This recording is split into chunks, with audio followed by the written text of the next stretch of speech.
When you're born into this world, everything seems normal. The order of operation in schools, banking, leadership, institutional structures, right? Financial transactions, and much more. Normal is a very dangerous place to be. America achieves greatness because people challenge the norm. However, it seems they created a new normality which may only be in favor of a few, the wealthy. We have put our power and trust in the hands of a few who turn around and divide, lie, oppress, and control us with fear. However, we keep believing and reciting this line that we're in a democratic republic where we choose our leaders. If we choose our public servants, then they should work to benefit us and improve our quality of life. One of the best ways to benefit us is for public servants not to be corrupt. One of the best ways not to be corrupt is to remove the things that inspire corruption. When we change things like centralized control of money and its supply and guarantee fairness and equal opportunity and privacy by delegating programmable bureaucratic processes to decentralized systems, we change the norm. Why are we still standing in lines at voting booths in the 21st century with smartphones in our pockets?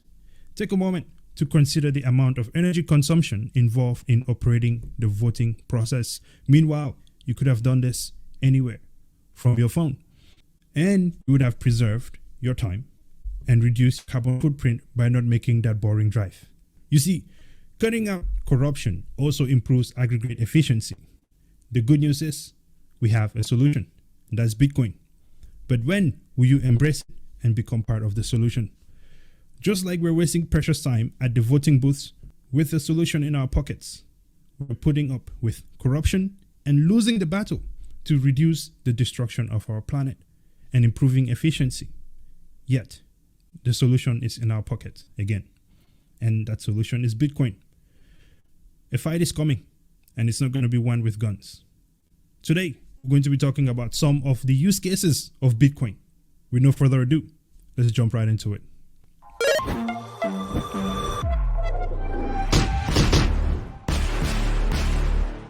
Double up. Jump in. Present. Yes, sir. Good morning.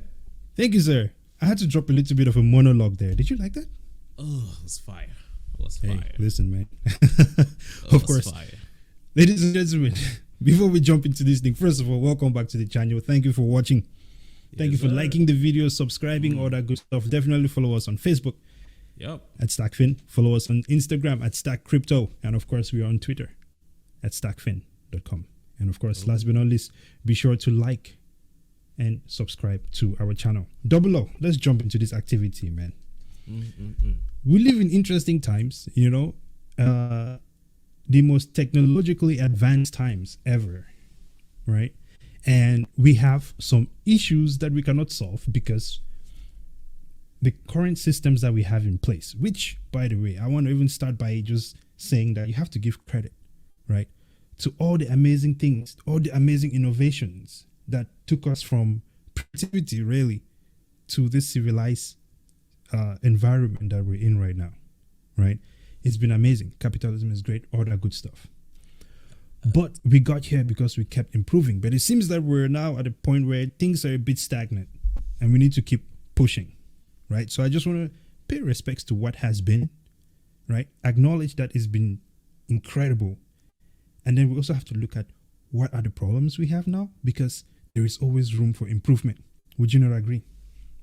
I agree, but I want to add a little bit to that. The pace at which human nature was being innovative before the introduction of the central banks into the system was actually way much faster than what we're going through now.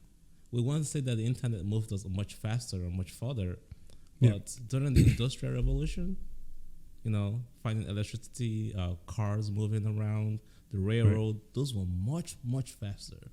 But there was a lot of pollution, though. Absolutely. Yeah, there was a lot more pollution back then, for sure. Yeah. But that's the whole thing, you know. We have to keep progressing. You know, I read this. I was reading. It was a research that was done, and they posted some results somewhere. I can't remember. I'll see if I can find it. But it showed that technology has advanced so much, right, and continues to advance. It's like just during the pandemic, right? I think it was said that technology was accelerated by almost 10 years, right? Because people had to stay at home, but still accomplish everything that we did before just using technology. But the thing is, as humans, we are not that advanced yet. We're still really in the same place, right? So I don't know. I think one of the best ways for us to advance is to put this technology that we have to use to improve our quality of lives. And then, from there, everything is much better, and we can figure out what is the next step from there. So let's talk about some of the use cases that Bitcoin provides to our society. And we'll begin with inequality. Double O, what do you say on this one? Yeah, we're talking about technology. We're talking about advancement in human nature. Right. And I have to say, I think everybody else out there watching us knows this. It's been concentrated into the hands of a very few. Mm-hmm. Literally, this is true. Very few. And Bitcoin gives us an opportunity to solve that problem of human nature and the whole concentration of access of financials in the hands of the 0.001% or just the 1%. We're not saying that you want to derank them or decrown them. It's just give more access, right? Yeah, and I think Bitcoin does that. Absolutely. It's not about, you don't have to put down someone else to lift up others. You know what I'm saying? So let's just get that out of the way. We're not trying to start some insanity here. It's about just providing a platform where if everyone has an equal, leveling the playing field for everyone. Let's put it that way. And that's what Bitcoin provides. With something like inequality. First of all, we can talk about inequality of wealth, right? Like most recently, we'll do a very recent example. When the government printed money, which is a problem in itself, right?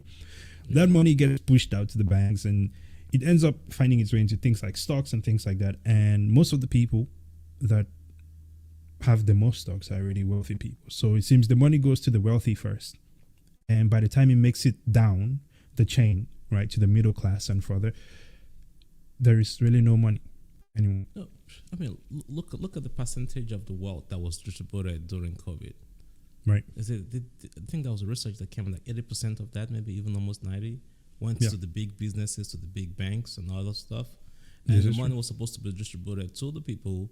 When it eventually got to some of the people, they ended up spending the money to put it back in the hands of the people that have the infrastructure. So, there's already inequality in this world. It's always been like that. If you look at several civilization, the structure has been built like that. It's just like human nature. It's a triangle, just very few at the top, and the bottom is put in the work to get everybody up. And what Bitcoin is trying to say is that, if you're out there now and you're poor, you have no excuse not to have Bitcoin, because it gives you an opportunity to say, my little $1 can stand a chance against the currency that I have now that's not getting me further, because it adds more value, it retains value, it does not get deflated anyhow.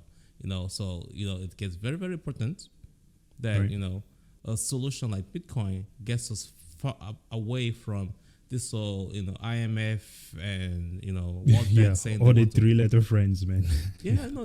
No, that's their mission, is to stop poverty and create more equality. But in reality, their systems and their policies actually takes us further away.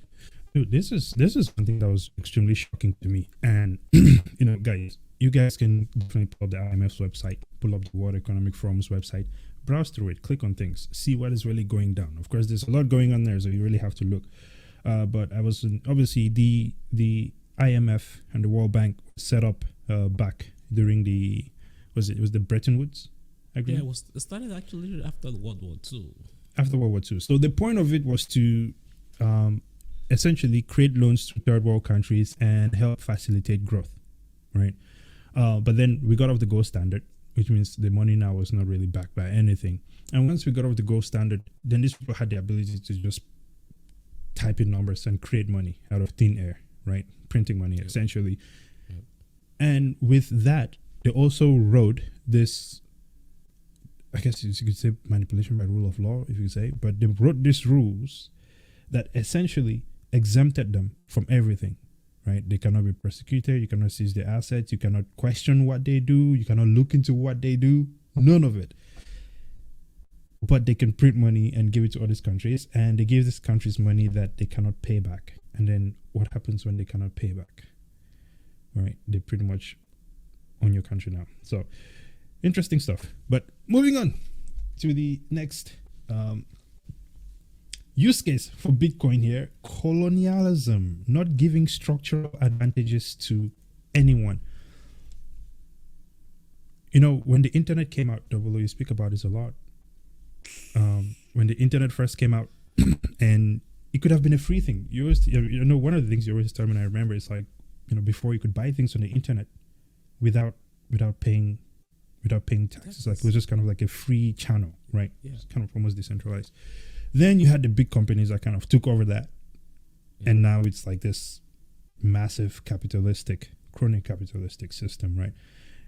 With Bitcoin, there is no colonialism, man. I think the best thing Satoshi did was just creating this thing, releasing it, and just disappearing. So no one is in control of it.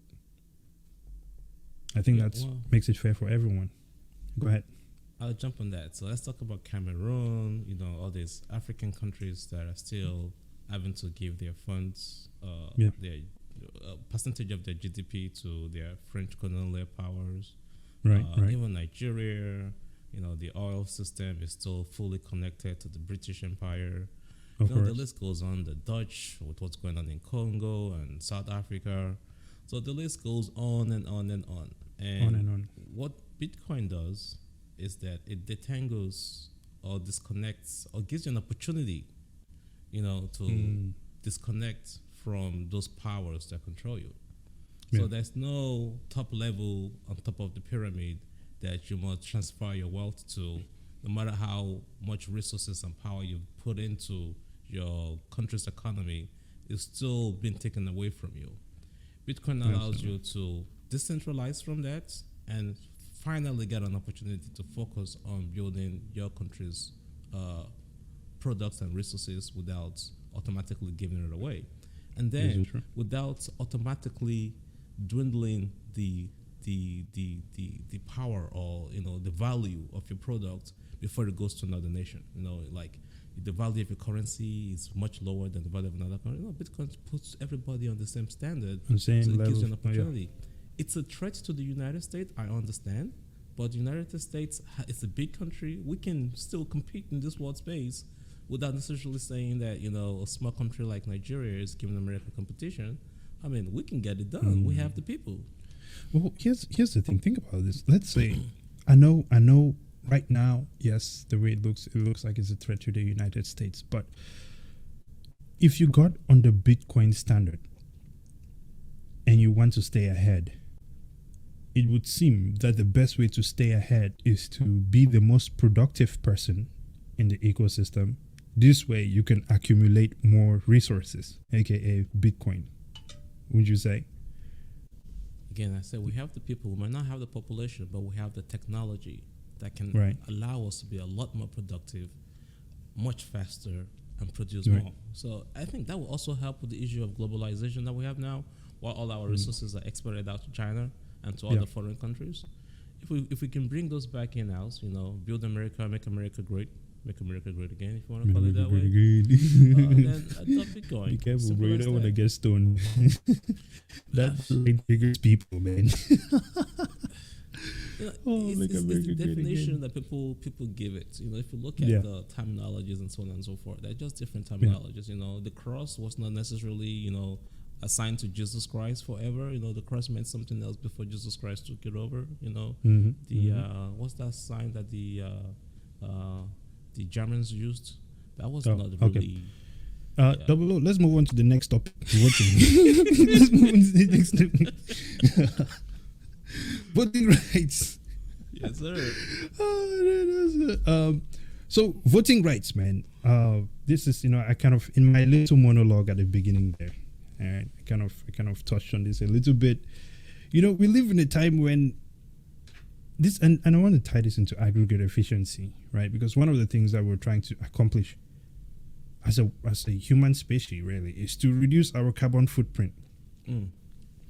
This means that we should stop doing things that are consuming energy if it's not needed. This also means using infrastructure that is not wasting so much energy. Wasteful. Right? That's what America's really good at. Waste. Right, Yeah. because right now, out of all the energy that is being generated, right, I think almost at least 50% of it is being burned away, right, emitting extra carbon into the environment, which of course Bitcoin kind of comes in and uses the extra energy that is being wasted for mining. So that already is helping the planet. Now I can also come at a different angle, other than being able to vote from your phone, which makes things very easy, and not having to drive to go stand in a voting booth and stuff like that. If we are on a Bitcoin standard, I imagine that no matter who you vote for, there are some key things that they will not be able to change, right? Like as far as the monetary policy goes, because that is fixed. And so whatever it is they have to do, they will be operating within a budget, because Bitcoin is just a fixed amount. Yeah, Your thoughts on that? It forces you not to waste money and to work within a fixed budget. So you're not overspending or spending money to go to unnecessary wars, which is basically what we've been using our extra money for. Is, we can print money, let's go to war. And that enables you to fight limitless wars. But even bigger with this whole voting, let's jump a little bit deeper into this whole voting rights thing. I'm black, I'm white, I'm brown, does it matter? We were trying to fix a certain thing in our community, we want to vote for it. Bitcoin decentralizes that, right? It takes the money away from government, right? Where we are voting for a system or a way of life that we want, so it's systemized, it's automatic. So it removes the money away from it. Infrastructure-wise, a big building where people go stand in front of a bunch of lines to print a bunch of papers, kill a bunch of trees just to print on paper. And then the people that you vote for, you think that you were voting for them, but in reality, big money is what put them in those positions to be voted for. And then when they get those positions, they don't put policies in place for you, the people that you thought you voted for them. They put policies in place for the big money that put them there. And what Bitcoin allows us to do is that it creates accountability and transparency so that you can know where the money is going and where your decisions are being made. So that way you can say, okay, we voted for that. This is where the money is going. This is the actions that have been taken. It's all transparent. The system, this is where technology even gets bigger and greater. It goes from just your computers to what you see in your day-to-day life, right? And those can help you. That was that argument that, why would you want to program that the way of life? And the reality is that sometimes softwares removes the human error and the human aspect of greed and jealousy and all that kind of stuff. Yeah. Look, I think no matter what we say, right, we are only human, right? And if we are presented certain situations, we can be influenced, period. No matter how good of a person you are, right?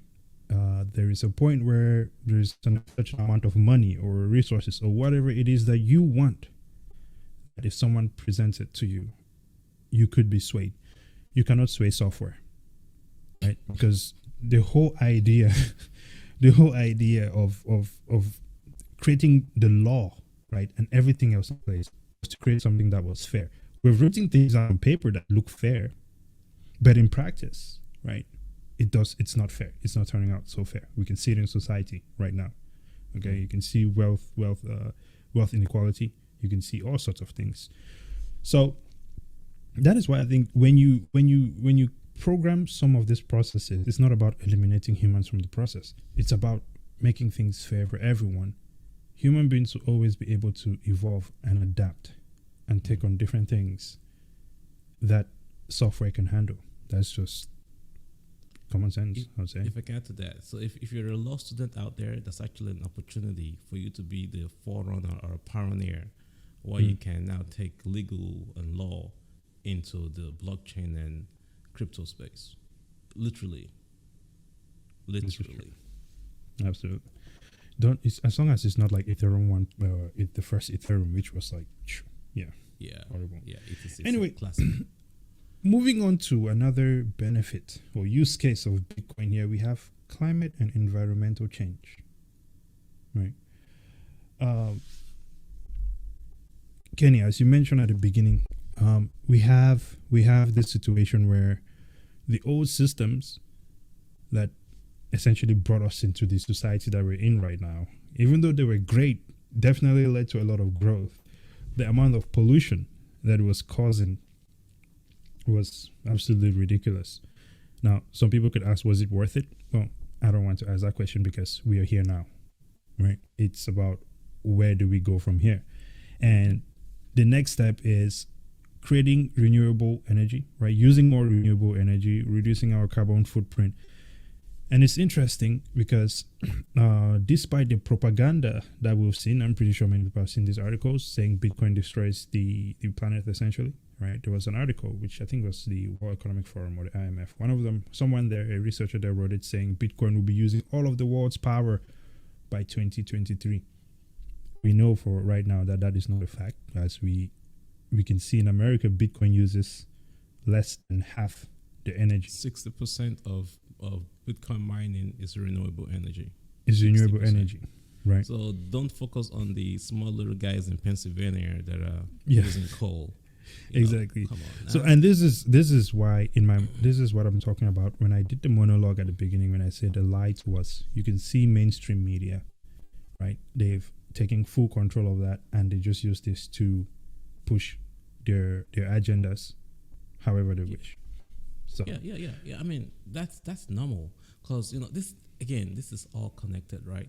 So you go to voting rights, right? The previous topic that we had before this, you think that you're voting for someone to work on your behalf in office to represent you, but in reality, it's big money that also controls media and also now controls your governance, right? So now they push all this information out there to disinform you of what actually is good for you.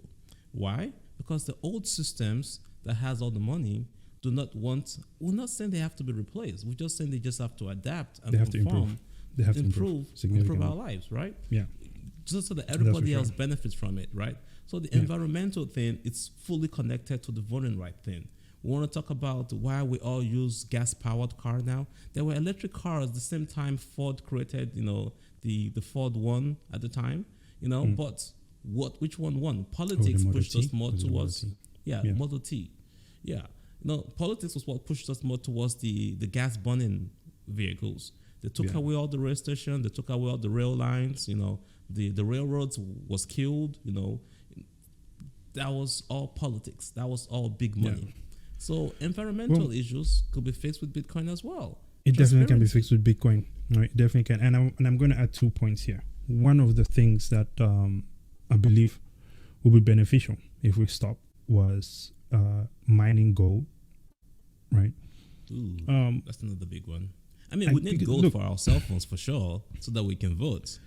Yeah, we need gold for our cell phones. We need gold for our cell phones, but at the same time, maybe there is something else that may not be gold, or maybe at least reducing the amount of gold mining that is going on, right? If we're doing gold mining just for electronics, that is different from doing gold mining for a bunch of people to just stack it and pack it in a bank, right? That is different from having a bunch of kids in third world countries working in gold mines, right? So it also becomes a moral issue, right?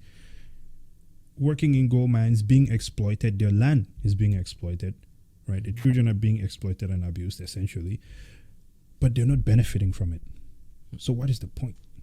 The water has been damaged. The environment has been damaged. Exactly. Have you ever seen a gold mine and the damage it does to the environment? Major. Exactly. So you see, there's all of that. That's just one piece that if we all switch to the Bitcoin standard, right, we're eliminating that. Secondly, third world countries again, right? Right now, a lot of places do not have electricity, mostly because, it does not make sense to build a power plant there because the people in that environment are not generating enough income to be paying for lights and all of that stuff. So it will not be profitable. You will just have a power structure with no customers. Since Bitcoin is looking for cheap energy everywhere, this is an opportunity, and I think some mining companies are already doing this, to build a renewable energy source in a third world country, because first of all, the places still undeveloped, which means that the infrastructure can be built from the ground up, fresh, new, for the future, cheaper as well, right? And now you'll be able to develop power and give power to the people much cheaper as well, because you're using their resources, right, to make this happen. And just like that, man, Bitcoin just moved a third world country into pretty much a city of the future. It's a good business case for any third world country out there. And I think El Salvador sees it, and it's possible. As a matter of fact, if Dubai is already considering stuff like this, then they see the opportunity because they have limitless sunlight, except for when they have their dust storm. And no, it's on point. Like, wind power, solar energy, generating power to mine the Bitcoin, and it's basically you're creating another form of another what's it called?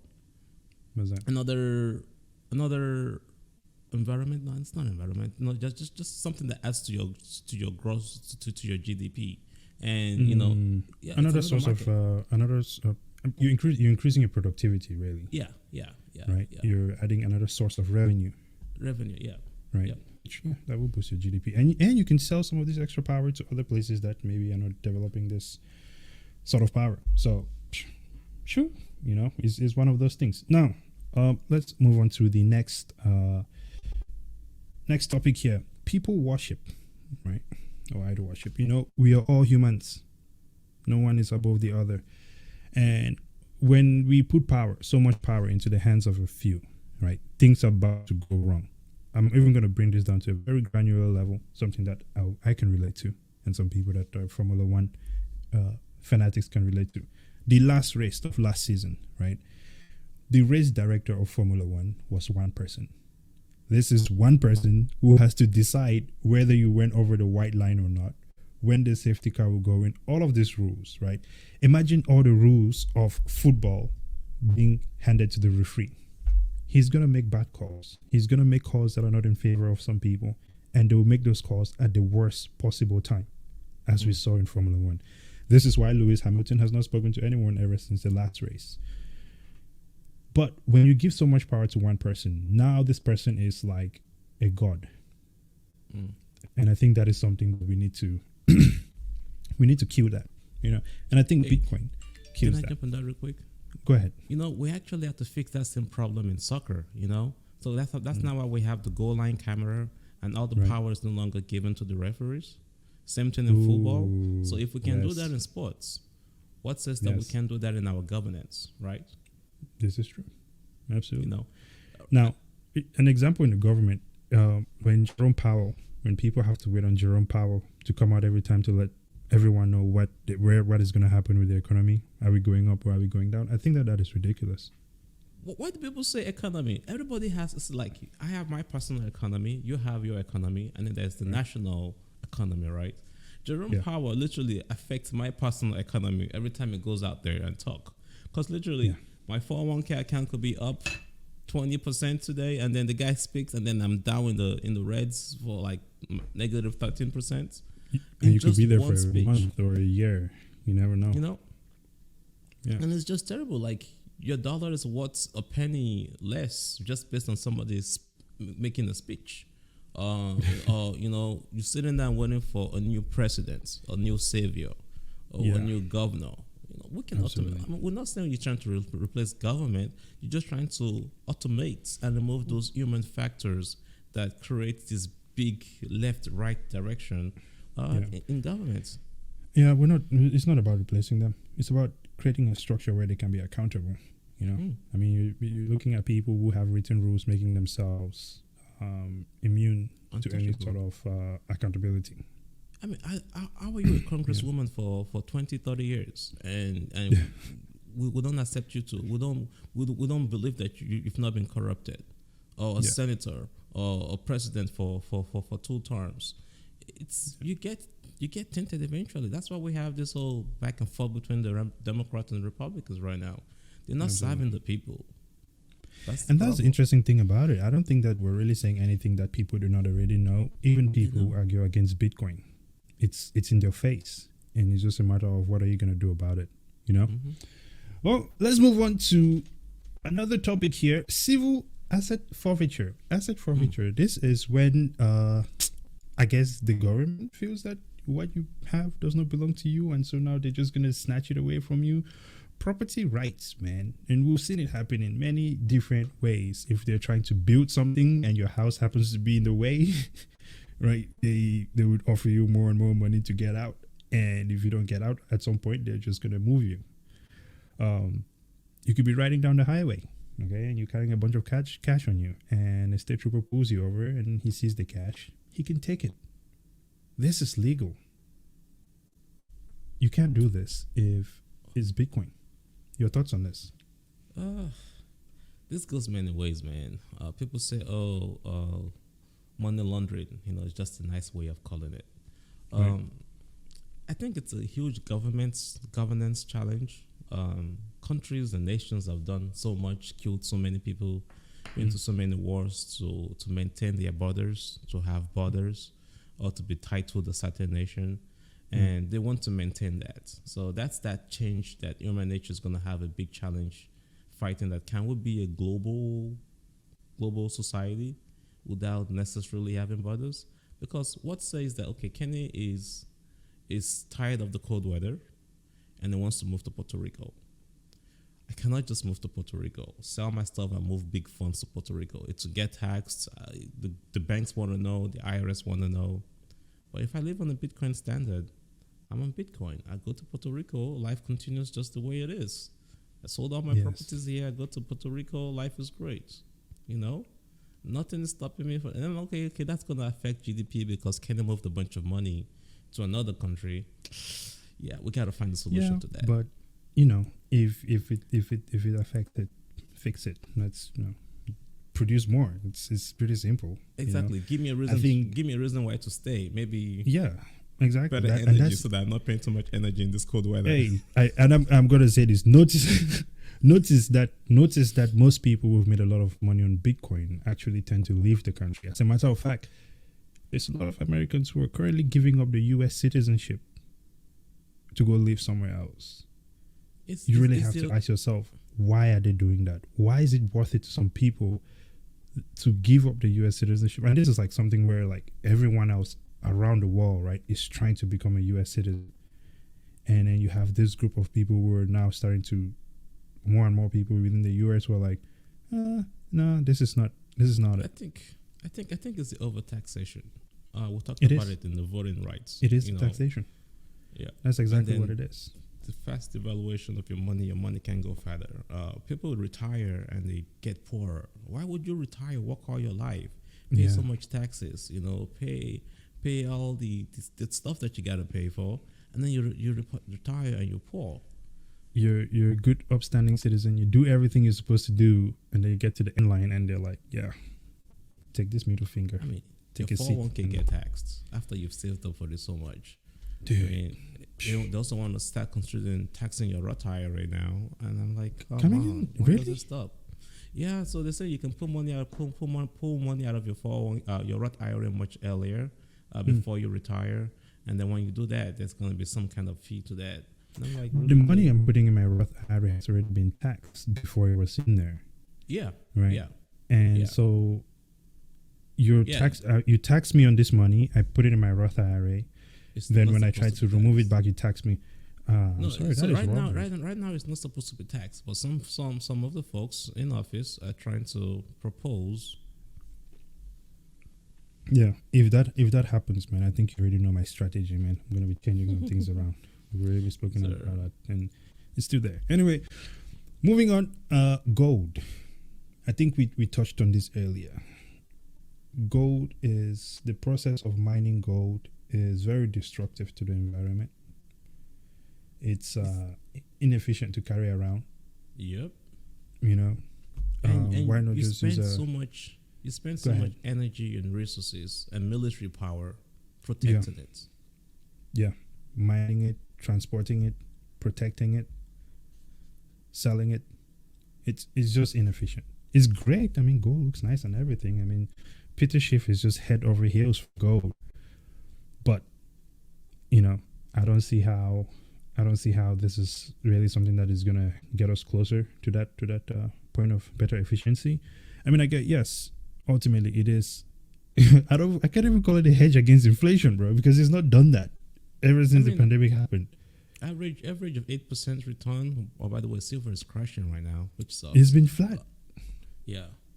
You know, 8% versus 3-4% inflation, and the current 7% that we know is not 7, it's more than 7. Okay.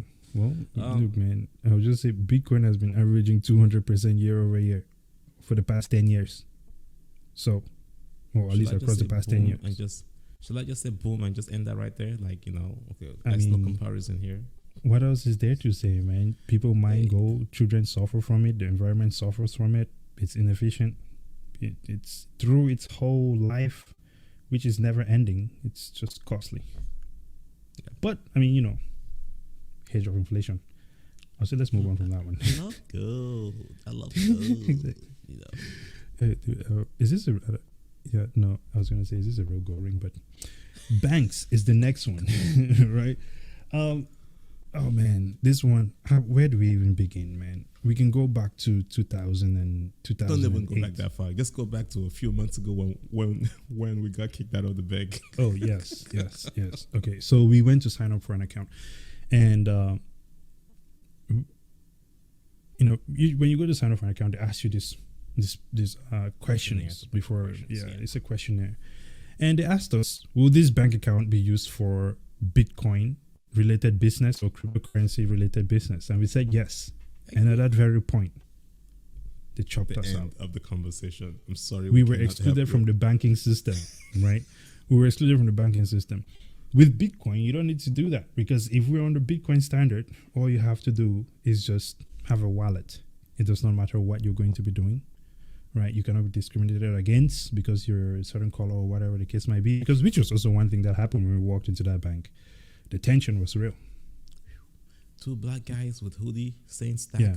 The tension was extremely real. So, yeah. With the mask on your face, what are they here to do? Exactly, right? And that's just something that we should not be feeling in this point in time, right? Secondly, we have this whole situation where the banks are able to create money, right? Even, it's trading within themselves, like say something like the euro dollar, right? Mm-hmm. Where they're able to create US dollars, even though these banks may not be in the United States, which creates liabilities in the US dollar itself. But these dollars are out there. And so it's now this whole system that is very confusing, and even the experts are not really sure how to untangle it. I'm not even going to try to figure it out, because it's like, that's, it's not something that I'm even interested in. I think if it's that complicated where an expert cannot explain it to you straightforward, then it's kind of pointless, if you ask me. Then you also now come to the situation where you have the Fed printing money to bail out banks for taking on this insane every single time they get bailed out. Every time, right? And you have to ask yourself, why do we have to keep doing this? It's not necessary to keep doing this. So if it's not necessary, why not just cut it out, right? Bitcoin provides a solution for that. There will only be 21 million Bitcoins, right? And no one print any more or any less. And things can be denominated in Bitcoin or Satoshis, if you will, right?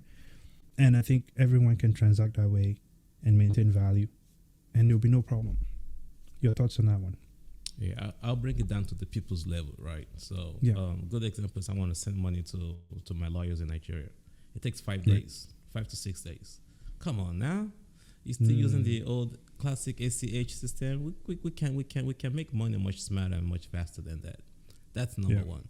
Number two, this was very popular last year, or maybe 2 years ago, where black people were trying to sell their house, and the valuation of their house was much lesser. The color of your skin, your sex, and all that kind of stuff. The banks have really, really screwed up a lot of people in this country. There was a time where people of certain color or certain sex could not even buy land because the banks would not approve it. With Bitcoin, you just digital number in the system, and if you meet the standards, boom, you have whatever you want. It's not limited. You're good to go. It allows you to bank them back. So if you have a device on your hand, you can provide services back and forth. You want to go on a mission to North Korea or South Korea, even though, we have our disagreement with North Korea, you can send money to your righteous people that are going on a mission in North Korea without worrying about, okay, my country does not like that country. So therefore, my pennies cannot go help my cousin that is on a good mission to save lives. I don't know, in Vietnam or whatever it's called. I mean, I know people out there at the State Department will be like, what the hell is he talking about? But reality is this. People want their freedom, and the governments are not in terms with the people. They're in terms with the 1% that have put them in position. And we need to start decentralizing that. One insane situation I can think of was the Kim.com. If you're not familiar with Kim.com, this was a guy who built essentially a peer-to-peer file sharing website back in the day, right? Think Way Napster, YouTube, Netflix, LimeWire, right? Exactly. And because this guy built this free software where people could transfer files across the world, essentially, what happened was some people started using that to share movies and share music and things like that. So big money in Hollywood got extremely pissed, got the US government to get the FBI to set up a raid on someone who was in, I think he was in Switzerland or something like that. And then trying to extradite him. And this guy is not even like a US citizen. Okay, like because mind you, guys, these are extreme moves, okay? Like they rode up on this guy's house with 2 helicopters and like a whole squad of freaking cops, right? Because this guy created a software where people could share files. And people were sharing movies. Even the government was using the software to share files, because that was the most. This was the early days of the internet. Exactly. So it's like, I can use TCP protocol or UDP protocol to move files much transfer. This was when you could not even move nothing on AOL. This guy created the software, and it was really working. Research labs were using it, but they just had to shut it down because a few people were using it for something else. Yeah, I mean, the good thing is the guy has been, he's been fighting. And mind you, he was trying to be in compliance with Hollywood. He was messaging these people. But it's just the fact that they saw a dive in their revenue. And today, if you look today, Spotify is the exact same thing. YouTube is the exact same thing. Okay, all these fashions are the same thing. So when you hear cloud, the cloud is the same thing that the guy created. So anyway, moving on. I think before we move on, the banks would like to say, it's money laundering, when you're moving money back and forth between countries. But they do that. Even the banks themselves have been caught doing money laundering. How do you think African governments and leadership is able to move money into Europe? Isn't that same fiat system that they used to do that? Well, I mean, at this point, everyone knows about the offshore accounts, right? Whether it's in the Caribbean or Singapore or something like that. What do they call that? Isn't that, it may be money laundering when someone else does it, but not when they do it type thing. You know how these things go. But who knows, man? I don't know. Yeah. Moving on then, war. Most wars. Can I sing real quick?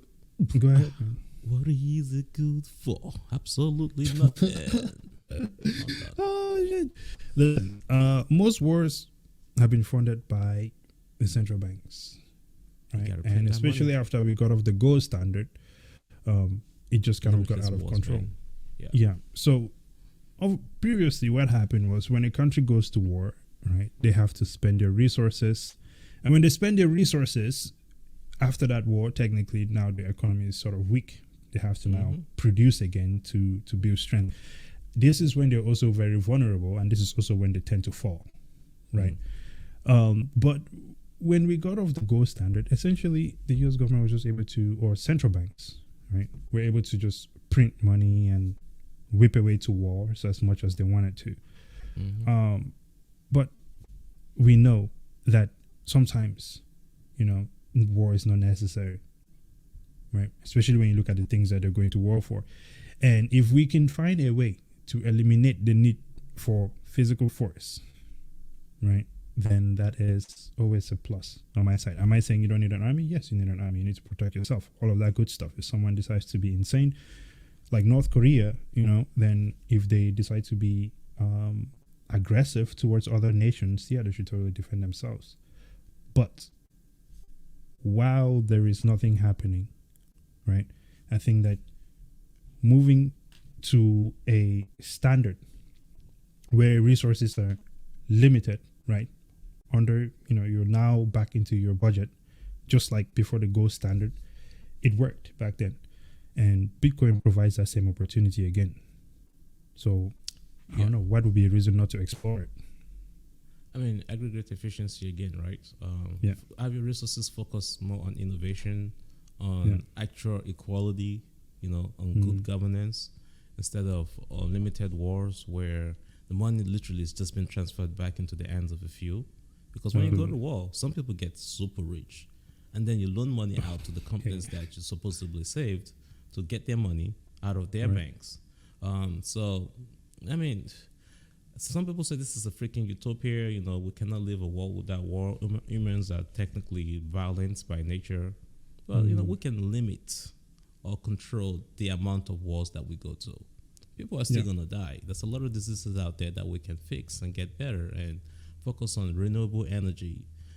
People, ask Americans today, we go to war, but you go around to Mississippi, to West Virginia, to Pennsylvania, and you see people who are poor. Our educational system is jacked up, but we're busy going to war at some country to say we're going to give them freedom, whereas the country that we live in does not even have the freedom. Dude, I would say, like, there are some places, I've been to some areas here in America, and I saw, like, the way, like, they were living, and I was like, bro, Africa is better than this. I was like, I know, like, people like to say, like, I was like, no, this is below third world great living for sure. Yeah. So, but Bitcoin creates that transparency so that we can better use our resources and funds, and forces us to work on a limited budget. Yes, that's for sure.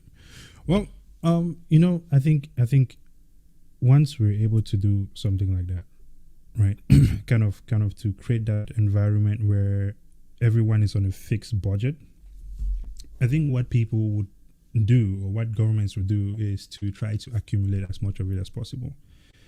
This is the same thing that happened during the gold, when we were on the gold standard, or when countries traded in gold, right? And when you try to focus on gaining as much resources as possible, because then that makes you the wealthiest nation, the most influential nation, whatever the case might be, that automatically pushes productivity, right? If you look at where China is right now, how did they get to where they are? They kind of they seriously focused on productivity, right? They were not worried about what this other person is going to be trying to do to them. Yeah, you want to protect yourself, of course, but you want to be focused on productivity. And that definitely changed their economy to the point now where, I mean, no one can deny it. They're definitely up there on the world stage, right? And they have influence all across the world, right? You just said something that clicked in my mind. What is that? Your personal economy. So when you're trying to tell people to improve their financial situation, what are the first things that you work on? Yourself. Your freaking budget. Yeah. When you can focus on your budget, you can get your life back right. Focus on your personal self, build more resources, and that's how you build wealth. If America wants to do the same thing, that's what we got to do. We got to focus on the budget. This is step number one.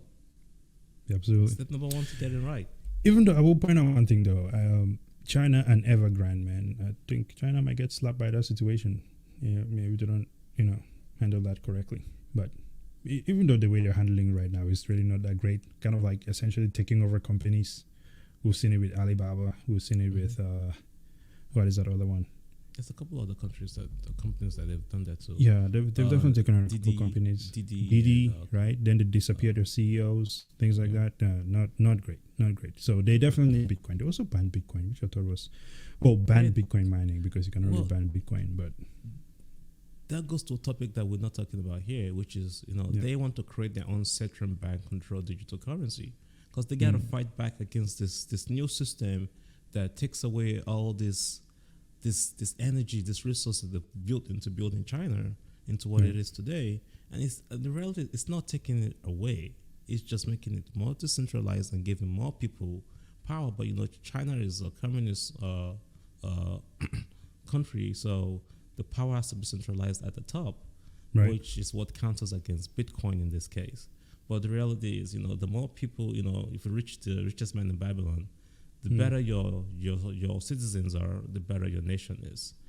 So if America wants to be on the smart side of this, I think they literally have to adopt Bitcoin instead of focusing on the central bank digital currency, which only makes the banks richer. Hey, and takes away the people's freedom and security. Here's the thing,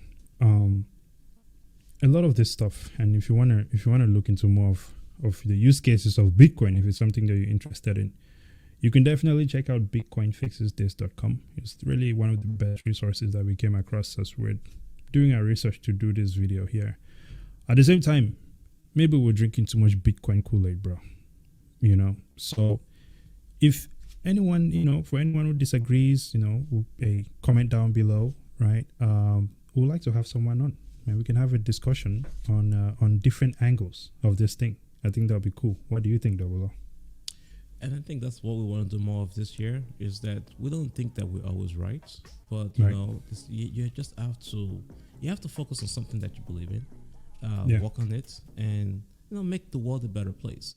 We just think that cryptocurrencies, Bitcoin more specifically, is going to solve a lot of our problems, and we want to be part of that change, make people's lives better, and that's what we do. We're trying to educate you guys on what this new technology is doing for us, and doing that can do for you guys as well, can do for nations. So please definitely like and subscribe, and if you want to argue against all of this stuff, definitely comment on there. We will reach out to you and we can talk more about it. Let us know. We'll bring you on and we'll talk about it. Ladies and gentlemen, we probably didn't even talk about other use cases of Bitcoin, but if you have some other use cases of Bitcoin, please comment down below. Like the video, subscribe, right?